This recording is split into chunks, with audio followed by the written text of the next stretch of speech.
अस्सलाम वालेकुम viewers, welcome to Faiztech YouTube channel. अगर आप पीएसएल के मैचेस लाइव देखना चाहते हैं डेस्कटॉप, लैपटॉप या किसी भी अपने टीवी के अंदर, तो आप दो वेज देख सकते हैं, एक यूट्यूब के थ्रू एंड एक जो आप एक वेबसाइट के थ्रू। तो अगर आप डायरेक्ट क्रिकेट गेटवे की वेबसाइट पे जाएंगे तो आपको सब्सक्रिप्शन देनी पड़ेगी 14 यानी $15 आपको देनी पड़ेंगी, $14.99। तो यानी $15 आपको पूरे पीएसएल के लिए आपको उनको पे करना पड़ेगा। आप स्ट्रीम देख सकते हैं लाइव।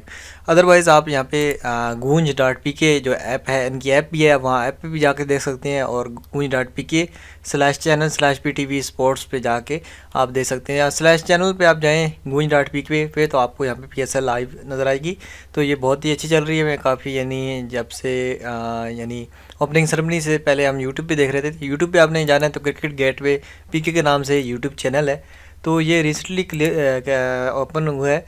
अब ये देखते हैं कि ये ओरिजिनल है कि नहीं, क्योंकि अभी इसके साथ टिक मार्क नहीं है। लग तो ओरिजिनल ही रहा है, क्योंकि इस पे ये देखें अभी तकरीबन 80,000 लोग इसे लाइव देख रहे हैं और इसके 65,000 सब्सक्राइबर हो गए हैं। तो आप देख सकते हैं इस पे भी क्रिकेट गेटवे के दोनों के लिंक नीचे डिस्क्रिप्शन में है, तो आप देख सकते हैं। Enjoy PSL and share this video, subscribe Faiztech for latest interesting